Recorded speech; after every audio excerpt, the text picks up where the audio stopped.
All right, everybody, welcome back to the #1 television program in the history of the entire universe. I am Brian Lee Durfee, author of The Forgetting Moon, The Blackest Heart, and The Lonesome Crown, all three books published by Simon & Schuster's Saga Press.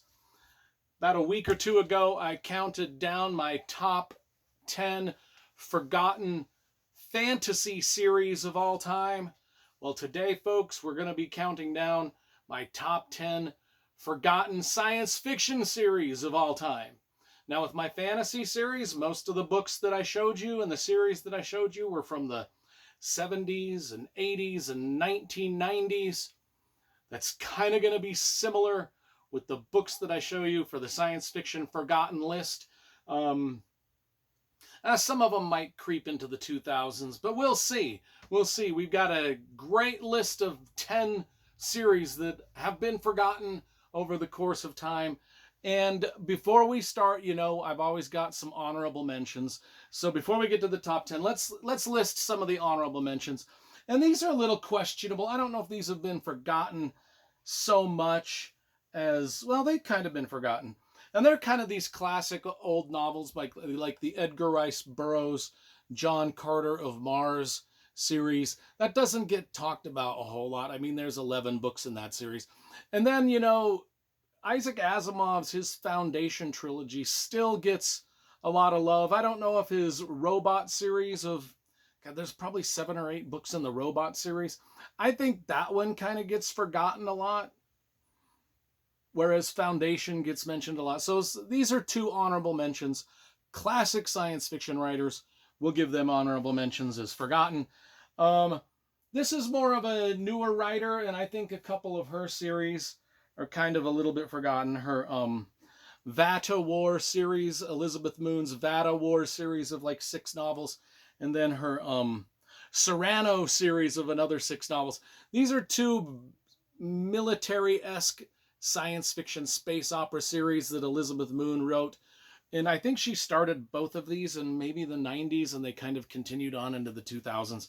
But I think these are kind of forgotten a lot in the science fiction community. There's more honorable mentions. Those are 4.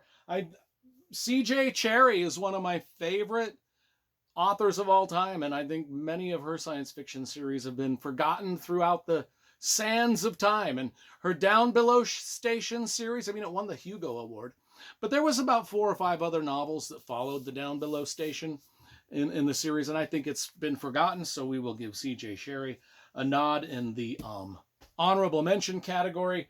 I also think Peter F. Hamilton, though his reality dysfunction and a lot of his newer stuff is still really popular and talked about quite a bit. His older trilogy, the Mindstar Rising trilogy, people don't even hardly know about it, but it's a great science fiction trilogy. So that one kind of goes in the forgotten. It was put out in the 90s. We've got one more honorable mention, and this one is from my good friend. I will say this is a good friend of mine that wrote these. I know this guy quite well. But Kevin J. Anderson gets a lot of props for his work in the Star Wars universe. And of course, he's taken over the Dune universe with Brian Herbert. They took over for Frank Herbert, and they're still writing Dune novels. But Kevin J. Anderson has this great series called the Saga of the Seven Sons. There's 7 books in the series. This is book 1. You can tell because it has a 1. But Kevin J. Anderson's Saga of the Seven Sons is an honorable mention in my top 10 list of forgotten science fiction series. So let's see, I've got a stack of them here. So the top 10 forgotten science fiction series of all time, starting with, you guessed it, number 20. My 20th, kind of forgotten. This one's not really that forgotten, but it's kind of forgotten. But it was way popular in the 90s and early 2000s, and that is David Weber's Honor Harrington series. I'm going to kind of throw this in the forgotten sci-fi series category. Even though it's still going, it's not talked about a whole lot anymore. Not like it was in the 90s when it was just like massive. So we're going to go number 20 with David Weber's Honor Harrington series. Now, this one I do believe is forgotten. The author is still well known, but I think this series is actually forgotten. And that is the Homecoming series by Orson Scott Card. First book is The Memory of Earth, and I think there's 5 or 6 books in this series. I remember reading them back in the 90s when I was a college student at BYU, back when I was a good Mormon boy, and I was reading these, and I realized about 3 books into the series, I finally realized, OMG, he is literally writing the Book of Mormon as if it was a space opera. That's how clueless I was. I mean, I knew the Book of Mormon story by heart, and I was reading this, and then 3 books in, I was finally like, oh my God, I think he's using the Book of Mormon story as the basis of this space opera. Really good series, really good series. We'll go number 19. Number 18 on our top 10 countdown, number 18 is, well, this is just a no-brainer. This guy, well, I don't know, forgotten series, no-brainer. That's kind of insulting. But anyway, Ben Bova, his entire, I can't remember what the series is called. Something about the outer planets or something like that. But he does a book about every single planet, Mars, Neptune, trust me, and all the asteroids and the moon and everything. Even Earth is one of the books he's written. But he's got a series of about 20 to 25 books just about what it would be like if we explored every planet. And these started out in the late 1980s, and Ben Bova sadly passed on, but he wrote 20 up until just recently he was writing this series. And it is kind of forgotten. Not a lot of people talk about it, but they're great books, all of them. If you want to read about the exploration of our planets. Coming in at number 17 is, I've already mentioned this author once, and this author might come up a bunch of times in my top 10. But coming in at number 17 is another C.J. Cherryh series, and this is the Foreigner series. My God, this came out in probably the early 90s too, and she's still writing it. She's still writing these books. But the first one is Foreigner. There's about 22 or 25 books in the series. They're great. Most of them have just magnificent Michael Whelan paintings, or I think Todd Lockwood did a bunch of them. Anyway, they're great books. C.J. Cherryh, she might show up again. May or may not. Number 16 in my top 10, my number 16th Forgotten Fantasy series. And if you love Dragonlance, and you love the Deathgate cycle, you love Margaret Weis. And Margaret Weis wrote one of my favorite space opera science fiction trilogies. I think this is called Star of the Guardians. Comes in at number 16. This trilogy is fantastic. Great covers by Paul or Steve Ewell. I can't remember which one did it. The Lost King, book number 1. King's Test, book number 2 or 3. And then King's Sacrifice. It's just a great, fantastic. If you love Star Wars, if you love Dragonlance, and you always wanted a combination of those two things, look no further than the Star of the Guardian series by Margaret Weis, because she wrote the Dragonlance series. That comes in at number 16 in my forgotten list. Coming in at number 15 is an author, and I'm going to include 2 of his series in number 15. So this is a 2-for-1 deal. So that's Jack McDevitt's Alex Benedict series, and then his Priscilla Hutchins series. The Alex Benedict series has about 6 or 7 books in it, and the Priscilla Hutchins series has about 6 or 7 books in it. This is book number 1, A Talent for War, and The Engines of God is book number 1 in the other series. It's kind of like about solving mysteries in outer space. Kind of like Indiana Jones in outer space. And this one is more of a hard science fiction, like kind of Da Vinci Code-esque stuff in outer space. Both great series. Coming in at number 14. Oh, this should have finished higher than this, because these are great. Which means all the other books on my list are even greater. But and that is the Mars trilogy by Kim Stanley Robinson. Huge popular books in the 1990s. Won the Hugo Award. I think 2 of the 3 won the Hugo Award. But it's basically what it would be like if we colonized Mars. Red Mars is about the trip to Mars. Blue Mars is about starting to get the place colonized. And then Green Mars is what happens once it's colonized. Absolutely riveting science fiction. Great books. Coming in at number 14 in my top 10. Coming in at number 13. I don't know if these are necessarily forgotten either, but I do have to put this in a list. And that is Arthur C. Clarke's Rendezvous with Rama series. This is book number 1, one of my favorite science fiction books of all time.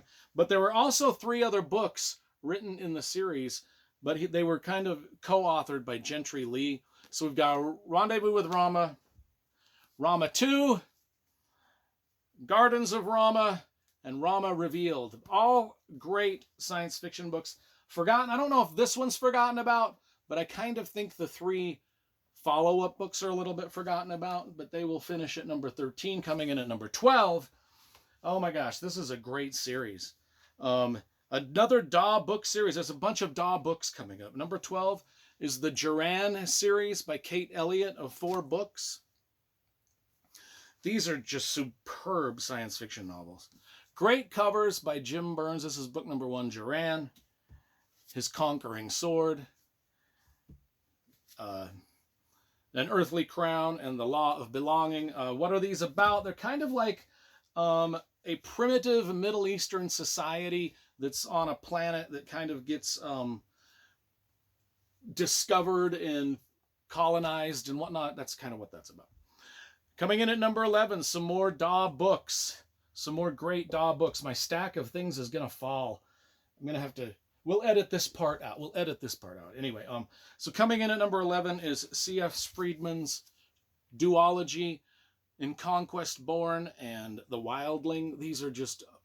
C.S. Friedman is such a great writer. If you love Dune and if you love the way Frank Herbert writes, the closest writer I've ever found to the style of Frank Herbert is C.S. Friedman. These are great books, just great science fiction, space opera, but written really, really expertly. So if you want to get this duology, again, great Michael Whelan covers. Coming in at number 10. Oh, so we're now to the top 10. Here we have the top 10. And again, another C.J. Cherryh series. The Chanur series of cat aliens and humans. Starts with The Pride of Chanur. These are cats in outer space. Star Wars cats. The Kif Strike Back. Homecoming. I mean, there's 5 books in the series. They've all got great Michael Whelan covers. Her Chanur series is my favorite of hers in science fiction. So we will put those at number 10 in the top 10 list. Hooray! Coming in at number 9, and I didn't bring all these books out, but that is the Death Stalker series by Simon R. Green. I'm looking up at my shelf. There are 8 books in the Death Stalker series. This is book number 1, simply called Death Stalker. It is the most bizarro, R-rated, awesome science fiction series you'll ever read. It's just got everything in it. Every idea that Simon Green ever had in his head, he put in the series. Death Stalker definitely belongs to number 8 is Joan D. Vinge, her Snow Queen series of 4 books. First book being The Snow Queen. And then we have The Summer Queen.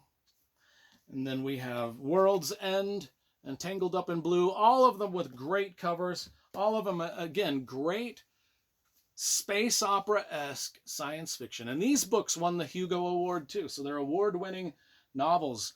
Let's get to that was 8. Let's get to number 7. Number 7, of course, is the Chung Kao series by David Wingrove. There's 7 or 8 books in this series. If you want to know what the Chung Kao series is about, it's kind of about there's like a nice open up illustration there.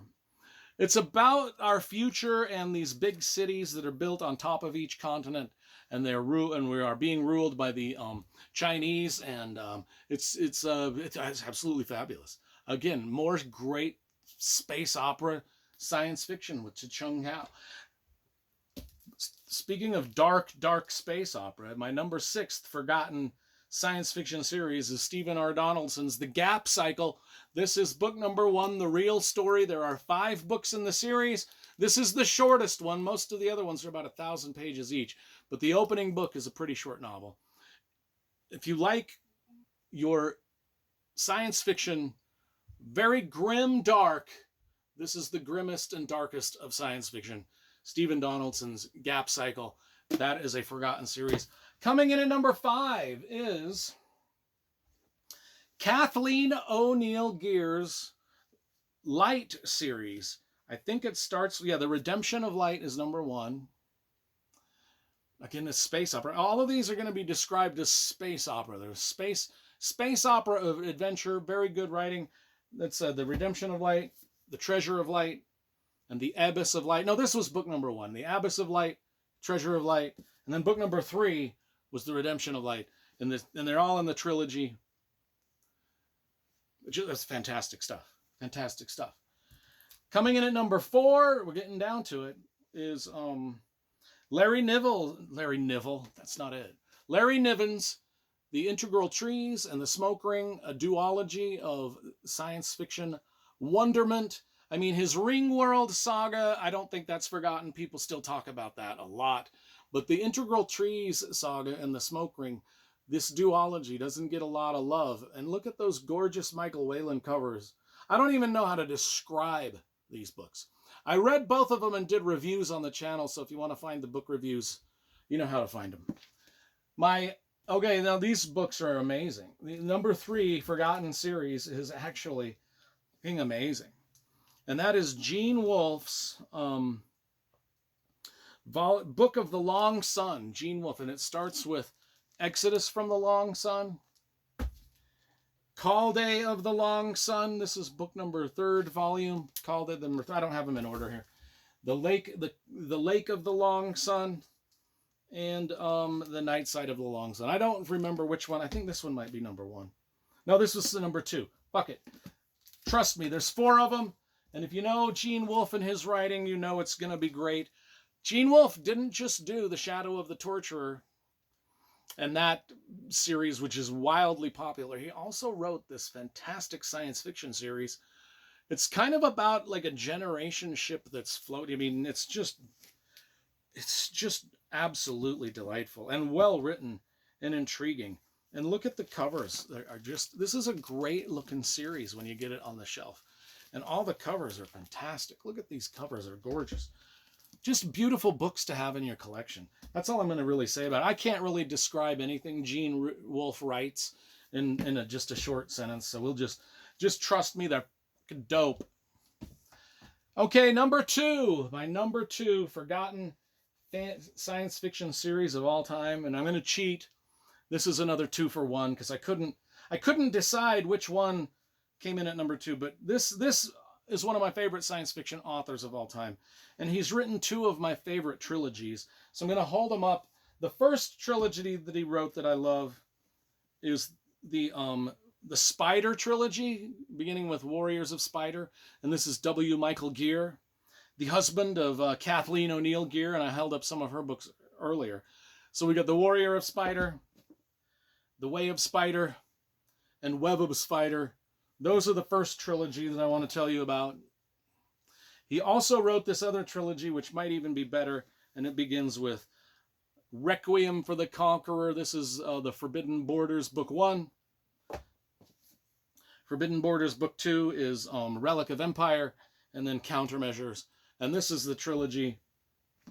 So this trilogy and this trilogy, both trilogies come in at number 2 on my forgotten science fiction series. What, pray tell, could possibly be my number 1 forgotten science fiction series of all time? I don't know. There may or may not be I may or may not have been wearing a hint on my shirt, but the Star Wars Legends books, comprising some 120 odd novels, are my number 1 forgotten science fiction series of all time for so many reasons. My favorite trilogy in those 100 or some odd books was the Han Solo trilogy by A.C. Crispin. But all of the books in the Star Wars Legends universe are amazing. They're my guilty pleasure reads I just love them. I have them all. I collect them all. I've been reading them since the 1990s when they first started coming out. And of course, Lucasfilm basically told us that they no longer were canon, and they decided to do different storylines, which sucked, as we know. And I still consider the Star Wars Legends universe timeline the official Star Wars timeline, and the movies are not anything. I mean, I'll give the original trilogy a thumbs up. Yes, the Phantom Menace and those two, that the prequel trilogy, okay, I'll live with that. And maybe even Rogue One, I'm fine with. Or the Mandalorian parts of it were all right, but the rest of it was just in horseshit. Um, and I'll be honest, the people that did that had the brains of fucking burnt walnuts. I could rant, but I won't. I've tried my hardest not to rant about Star Wars on this channel, and I almost started to. I mean, it started to creep in. The anger started to creep in. But this is my number one. The Star Wars Legends books are my number one forgotten science fiction series of all time. And that's that.